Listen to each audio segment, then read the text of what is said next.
I'm going to briefly recognize our 100% clubs, our E-Ray clubs, our polio clubs. We'll formally do that at the foundation banquet, which is going to be in February. We're still trying to pull the details together for that. But the best part of the foundation part is we've got two presentations. One will be from Pamela Stewart, which will talk about the endowment part of the Rotary Foundation. I think that's one of the maybe least understood, would be a fair way to put it. And so she's going to share some information about that. And then the last portion will be one of my dear friends in Rotary. He and I were governors in the same governor class, Bill Walker, and Bill's from the from District 6820 from the Columbus Rotary Club in Columbus, Mississippi. So I'm going to kind of move right along. If you look at this data, every year they do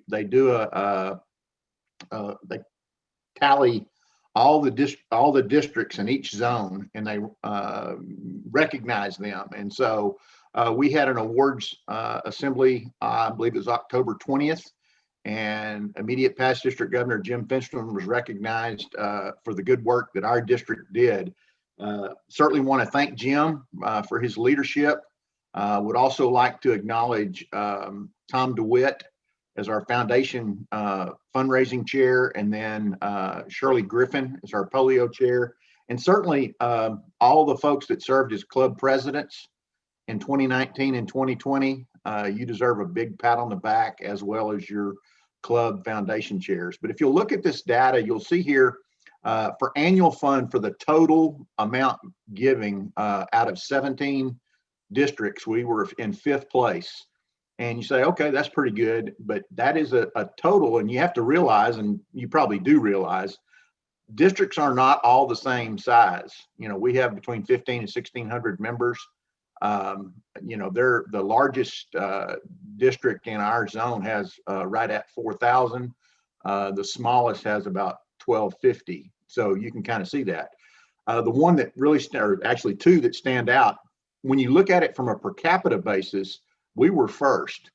And the goal every year for districts is $100, and we were $140.23. And so we were the #1 per capita giving district in Zone 31, and that's a tremendous accomplishment.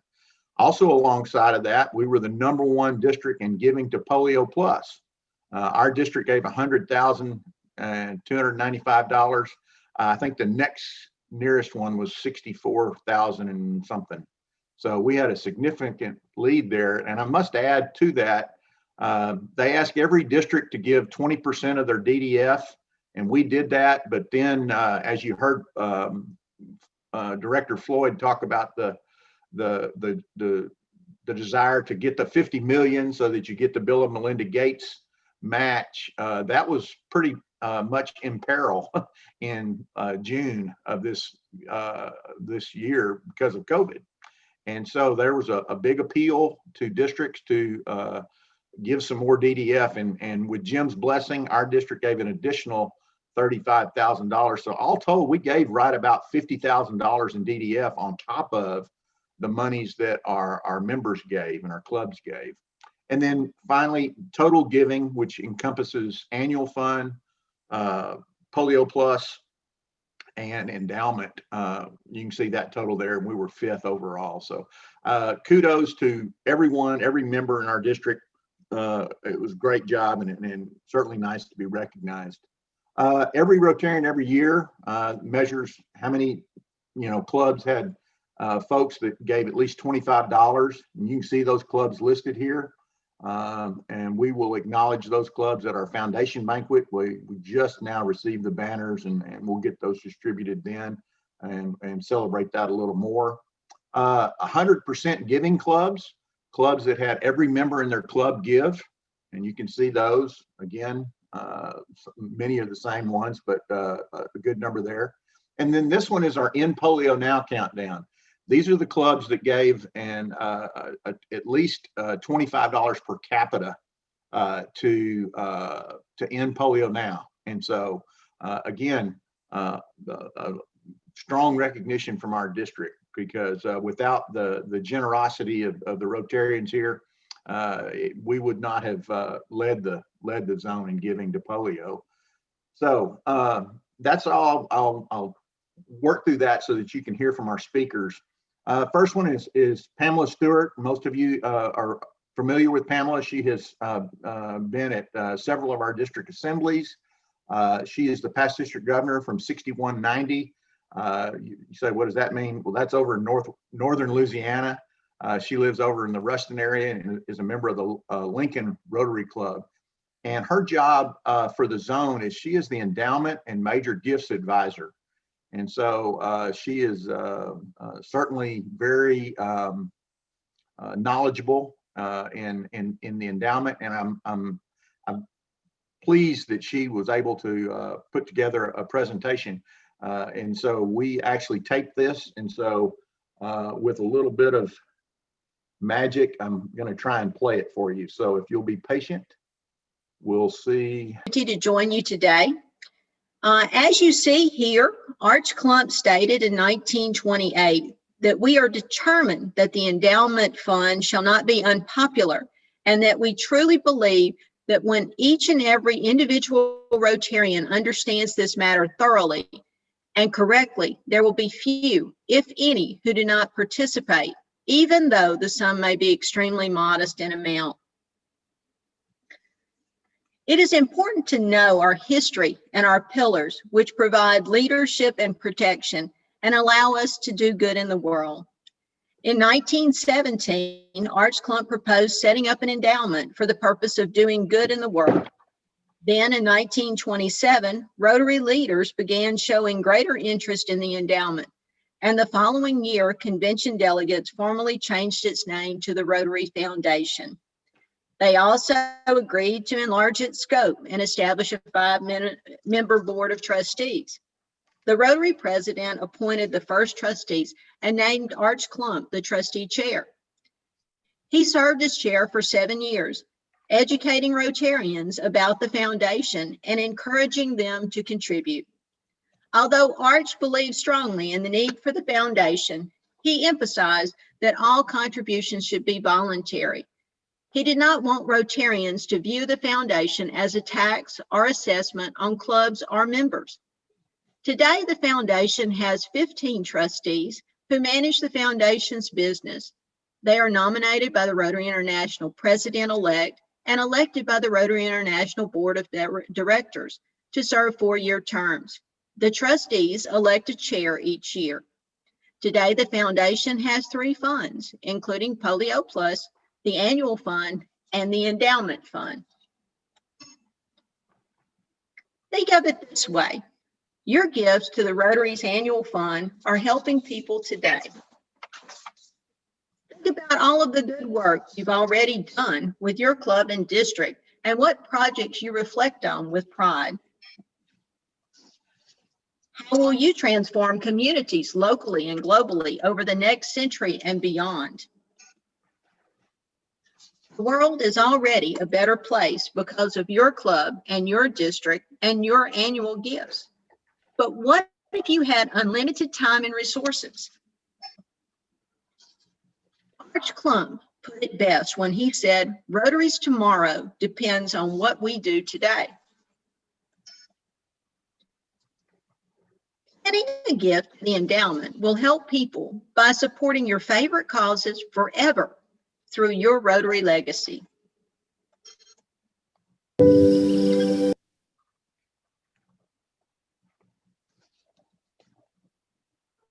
The key is to plan now to provide for the future.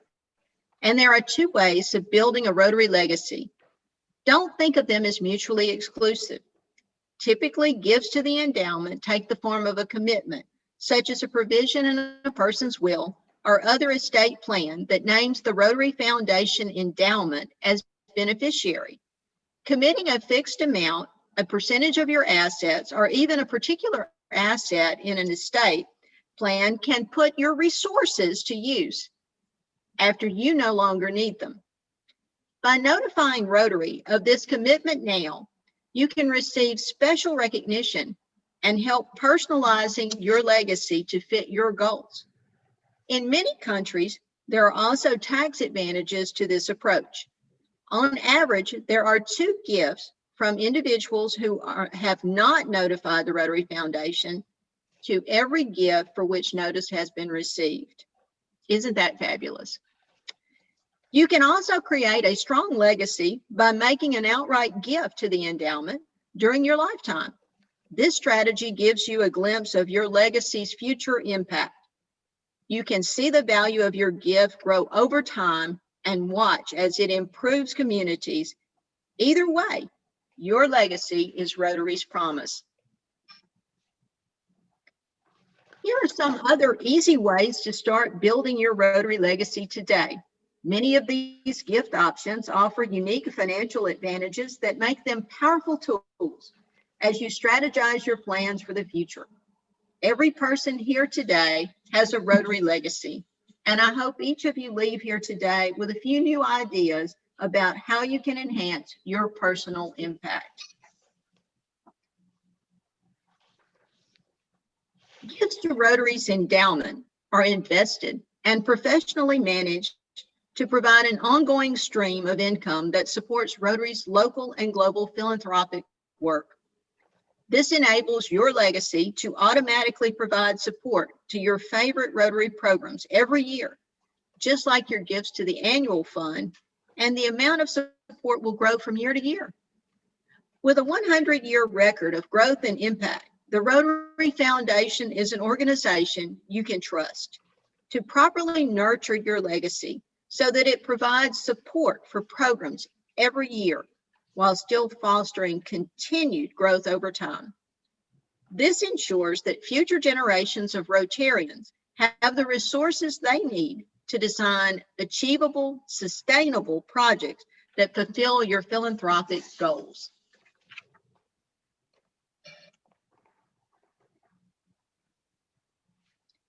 Here's a great example of how this approach to philanthropy can magnify your personal impact. What you're looking at is the performance of a real named endowed fund in Rotary's endowment. In 1994, the fund was established with a gift of $26,000. Despite some ups and downs in the market, which we've all experienced, the fund grew to $47,000 and also generated nearly $40,000 in spendable earnings that have been used to support specific causes selected by the donor. The value of the fund, a little more than 20 years later, combined with the earnings that have already been spent on Rotary programs, is $87,000. That's more than 3 times the value of the original gift. This donor could have given $26,000 to Rotary's annual fund, and the full amount would have been spent on programs in 3 years. But instead, they made a gift to the endowment and have provided significantly more support while their gift continues to grow and do good in the world over the next century and beyond. Additionally, gifts to the endowment share can help your district to have a more stable source of funding. District grants, particularly during times of economic uncertainty or global pandemics. You can receive special recognition for your legacy by notifying the foundation of your commitment. You can do this by completing the Your Rotary Legacy notification form, which you see here, or submitting notification online at rotary.org/legacy. When you make a promise of a future commitment to the endowment or an outright gift of $1,000 to the endowment, you will be recognized as a benefactor. Starting this year, clubs that have 100% member support of the endowment may be recognized as Rotary's Promise Clubs. As you can see on the slide, gifts made during your lifetime count toward major donor and Arch Clump Society recognition. Additionally, the trustees are pleased to confer membership to the Bequest Society for anyone who tells the Rotary Foundation they have left a legacy of $10,000 or more. Members of this group of dedicated humanitarians receive special foundation updates, invitations to events, and exclusive pin or pendant.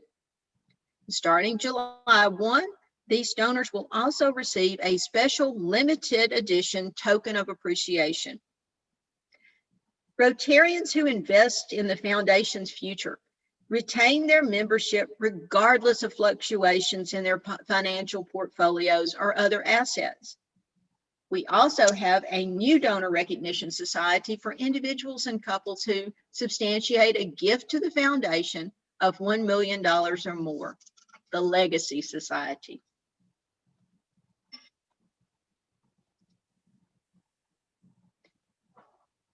Another exciting thing about gifts and commitments to the endowment of $25,000 or more is that they qualify for a named endowed fund.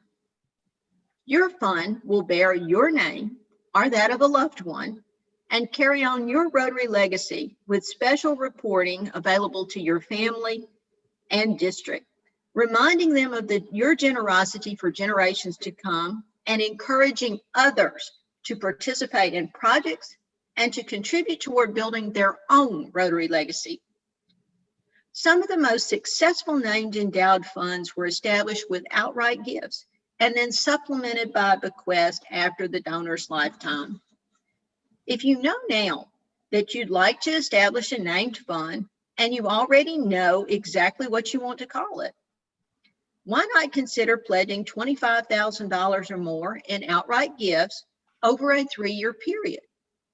Alternatively, you could invest $10,000 now and make a commitment of $15,000 in your estate plan. Today, there are more than 1,500 named funds with Rotary's endowment. Many donors choose to direct the investment earnings to their district through share. But you can also direct it to areas of focus, humanitarian projects, scholarships, as you will see on the screen. There are many ways to customize a lasting legacy with the Rotary Foundation, but whatever causes you decide to support, you can enjoy peace of mind knowing that Rotary can fulfill your charitable goals for generations to come. Fueled by generous people who have a passion for positive change, Rotary will follow your direction to achieve your hopes for the future. So how will you paint your future Rotary legacy? If you would like to learn more or visit with me, please contact me. My contact information is on the screen. Thank you for your dedication to supporting the foundation in its mission to create lasting change in the world. And thank you for the chance to share this time with you today. Shirley, if she would allow our next guest, which is Bill Walker. And Bill, like I mentioned earlier, is from the Rotary Club of Columbus. He was district governor in 2017 and 2018 of District 6820.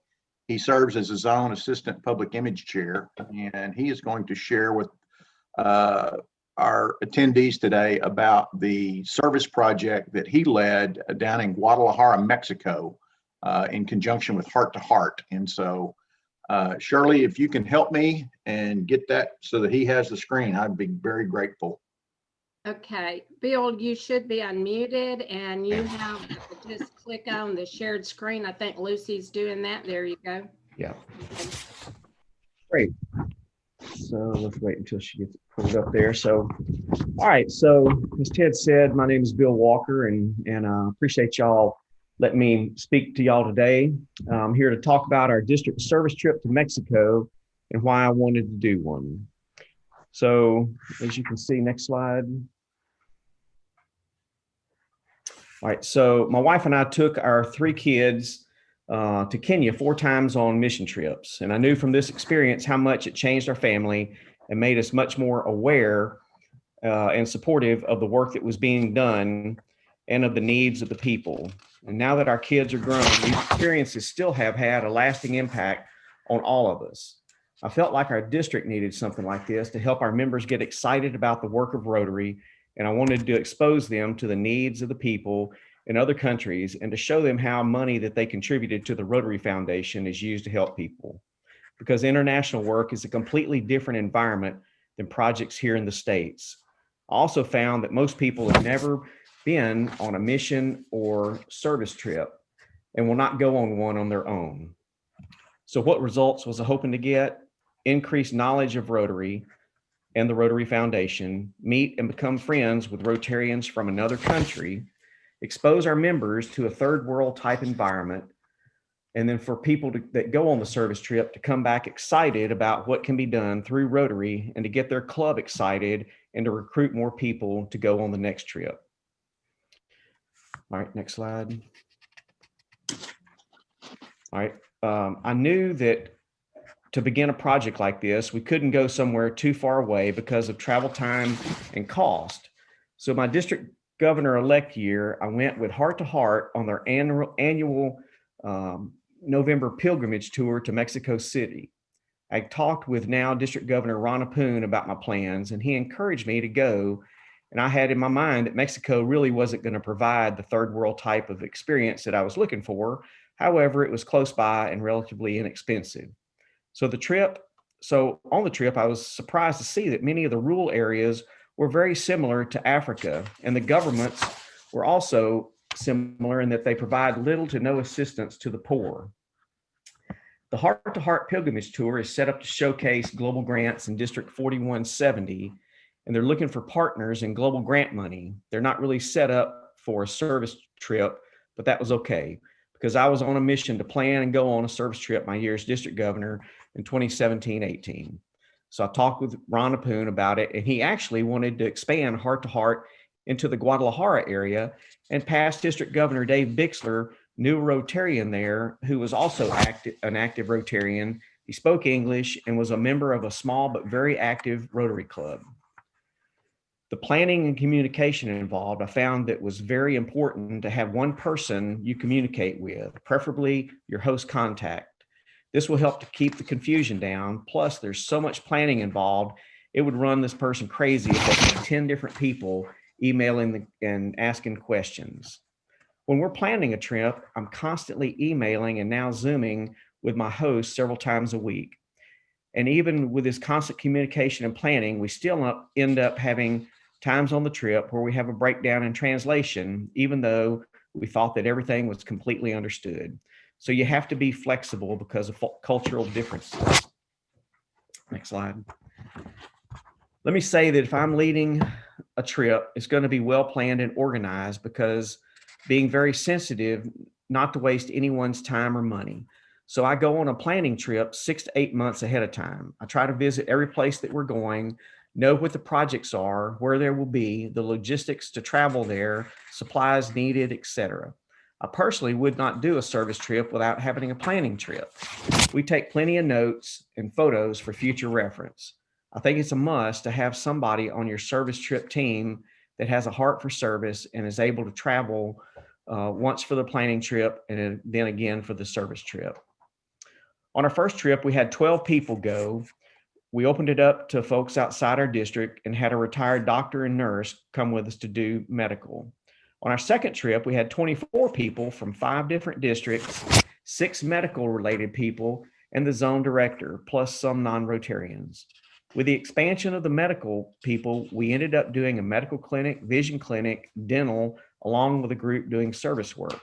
The results were fantastic and found that non-medical people are very much needed to help with the medical teams. We were on schedule to have 40 people go on our trip in January 21. Then the pandemic hit and changed our plans.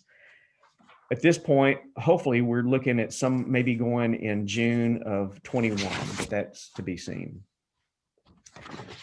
All right, some of the projects that we've done in schools, we've provided new roofing, replaced several hundred desktops at 3 elementary schools, provided electrical supplies at an elementary school for parents to rewire the school, provided and installed water filters and trained locals how to maintain, provided some new laptops. At a handicap center, we put on new roof, installed solar panels that reduced their electric bill from 50,000 pesos every 2 months down to about 2,500 pesos every 2 months. We bought a new commercial refrigerator, a new washer and dryer. We repainted and repaired damaged walls, cleaned and repaired wheelchairs, interacted with children, provided various supplies and equipment, including medical supplies. At the Children's Cancer Center, we provided new sheets and bed linens for the center, provided and installed water filters, and trained locals how to maintain. We provided toys, stuffed animals, and children. Toys and stuffed animals for the children cancer patients there, and provided various supplies. Let me say that each time we put in a water filter, we're saving that place in the neighborhood of about $2,000 to $3,000 a year. On the medical dental team, we have treated over 1,000 poor, mostly women and children, eye exams and eyeglasses, have given out thousands of dollars in medicine. The next slide. We invited Enrique and his wife to visit our district twice. He came and stayed 1 month, and I arranged for them to stay with 6 different host families around the district and to speak with 6 different Rotary clubs. This has really helped to promote the service trip and get more clubs and people involved. The other time he came was for our district conference. Some of the positive things that have happened, on our first trip, we had a non-Rotarian that came back and joined Rotary. We've had numerous clubs raise money for projects and apply for DDF grants for Mexico. We've had several people come back on fire about Rotary and have become involved in district leadership. One person is now actually applying for our district governor position. One of the translators that we had was an exchange student from Latvia, and a couple on our trip invited her to come to Mississippi to spend 2 weeks. She came back and spoke to a couple of clubs, and these clubs were set to do Rotary Youth Exchange this year until the pandemic. And this is huge since we only have had 1 club in our district that does Rotary Youth Exchange.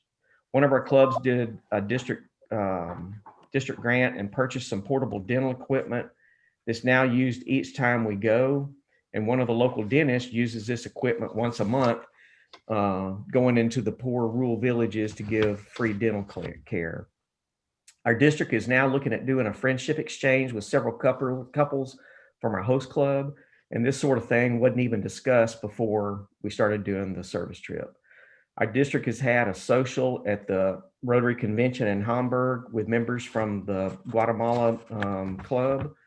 Our district has developed a very good relationship with several other districts in our zone who have joined us on our trip and given us some of their DDF money. We have more members from our district that want to go on our next trip, along with more people from other districts that want to see how we do things. Our current RI Zone Director, Floyd Lancia, has told several groups that this trip has been the most impactful service trip that he's ever been on. We've also been told that no other district in our 2 zones are doing anything like this. And Floyd said that more clubs and districts need to be doing things like this to help get more Rotarians engaged with the work of Rotary internationally. Some of our future plans are to find other Rotary clubs in Guadalajara that would like to go and would like to get involved with our teams, help train other teams to do their own trips in other countries or areas. We would like to develop a relationship with the district leaders in District 4140 to do global grants. So far, they haven't been very receptive to that. I think it's because of political reasons within Rotary. We hope to develop a heart-to-heart pilgrimage tour in District 4140, and maybe in a couple more years doing this in another country. And we've already started doing some groundwork for an exploratory trip to Kenya. And if there's any questions, I'd be happy to answer. Thank you, Bill. Appreciate your sharing. Our districts have supported one another. I know 6820 was supportive in our global grant down in Guatemala, and of course we've supported some of theirs as well. Yeah.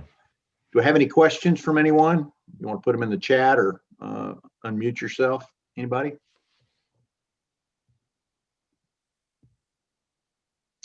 I know that as we talk about membership and we talk about trying to engage our Rotarians and certainly appeal to younger Rotarians, many times I know Lee and Carol both spoke to the fact that a lot of folks want to get their hands dirty and get hands-on, and that was one of the reasons I wanted to ask Bill to speak, because as he mentioned, our director Floyd was very insistent about districts trying to do more hands-on and less just sending money. And so I appreciate the fact that Bill put this together and has proven to have a successful model. The time comes that they do get to go back to Guadalajara, I would very much like to see some folks from District 5830 go along. So do we have any other questions?